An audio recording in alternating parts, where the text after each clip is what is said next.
ଆପଣଙ୍କ ସାମ୍ନାକୁ ଗୋଟିଏ ଗପ କାହାଣୀ ନେଇ ଆସିଛି। ଆପଣଙ୍କୁ ଯଦି ଭଲ ଲାଗେ ଲାଇକ୍ କରିବେ, ସବସ୍କ୍ରାଇବ୍ କରିବେ, ତା ସହିତ ମେସେଜ ରିପ୍ଲାଏ ଦେବେ। ଚାଲନ୍ତୁ এই ଗପଟିକି ଶୁଣିବା ଏବଂ ଯଦି ଭଲ ଲାଗୁଥାଏ ସେୟାର କରିବେ ଏବଂ ମେସେଜ ରିପ୍ଲାଏ ଦେବେ। ଚାଲନ୍ତୁ ଆମେ ଆରମ୍ଭ କରିବା। ଜଙ୍ଗଲରେ ଅନ୍ୟ ପଶୁମାନଙ୍କ ସହ ଦଳେ ମୟୂର ବାସ କରୁଥାନ୍ତି।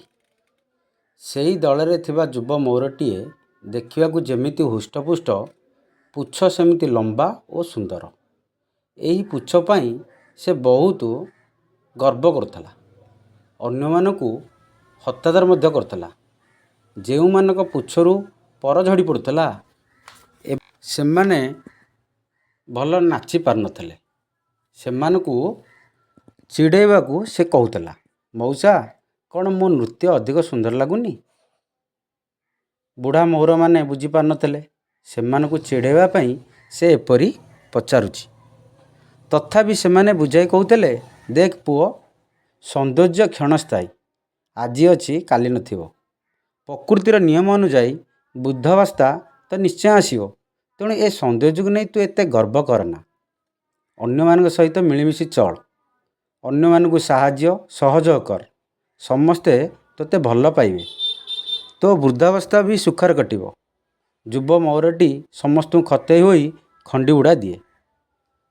ଥରେ ହରିଣ, ବାରା, ଠେକୁଆ, ବଜ୍ରକାପ୍ତା ବରଗଛ ତଳେ ଏକତ୍ର ହୋଇ ହସ ଖୁସି କରୁଥିଲେ। ଯୁବ ମୟୂରଟି ପୁଚ୍ଛ ଟେକି ସେମାନଙ୍କ ସମ୍ମୁଖରେ ନାଚ କଲା। ନାଚ ଦେଖି ସମସ୍ତେ ତାର ପ୍ରଶଂସା କଲେ। ମୟୂରଟି ଖୁସିରେ ଫୁଲି ଉଠିଲା। ସେଠାରୁ ଆଉ କିଛି ବାଟ ଆଗକୁ ଯିବା ପରେ ଦଳେ ବାଘକୁ ଦେଖିଲା। ସେ ଭାବିଲା ତାର ସୁନ୍ଦର ନାଚ ଦେଖାଇ ସମସ୍ତଙ୍କୁ ଖୁସି କରାଇବ। ସେହି ଦଳରେ ଭୋକିଲା ବାଘଟିଏ ଥିଲା। ସେ ତ ନାଚ ଦେଖିବ କ'ଣ, ତାର ହୃଷ୍ଟପୁଷ୍ଟ ଚେହେରା ଦେଖି ଖୁସି ହୋଇଗଲା। ଡିଆଁ ମାଇଲା ମୟୂର ପାଖକୁ। ମୟୂରଟି ଖଣ୍ଡିଟିଆ ମାରି ଗଛ ଉପରକୁ ଚଢ଼ିଗଲା। ବାଘ ଉପରେ ରାଗିଯାଇ କହିଲା, ହେ ମୂର୍ଖ ବାଘ, ମୁଁ ଏଇ ଜଙ୍ଗଲରେ ସୌନ୍ଦର୍ଯ୍ୟ ମୁଁ ନାଚି ତୁମମାନଙ୍କୁ ଖୁସି କରାଇବାକୁ ଚାହୁଁଛି, ଅଥଚ ତୁ ମୂର୍ଖ ମୋତେ ଖାଇବାକୁ ଆସିଛୁ। ମୟୂର କଥାରେ ଭୋକିଲା ବାଘଟି ଅଧିକ ରାଗିଗଲା।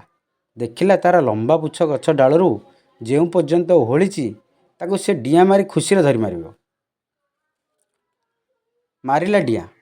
ବାଘ ପାଟିରେ ଆହାର ପାଲଟିଗଲା ସୁନ୍ଦର ମୟୂରଟି। ମୃତ୍ୟୁ ପୂର୍ବରୁ ଅନୁତାପ କଲା। ଯେଉଁ ସୁନ୍ଦର ଲମ୍ବା ପୁଚ୍ଛ ପାଇଁ ସେ ଗର୍ବ କରୁଥିଲା ଏବଂ ଅନ୍ୟକୁ ହତାଦର କରୁଥିଲା, ଆଜି ସେଇଟା ହିଁ ତା ପାଇଁ କାଳ ହେଲା। ତେଣୁ ଅତି ଗର୍ବ ଭୟଙ୍କର। ତେଣୁ ଗର୍ବ କରିବା ଅନୁଚିତ। ରହିଲି। ଜୟ ଜଗନ୍ନାଥ।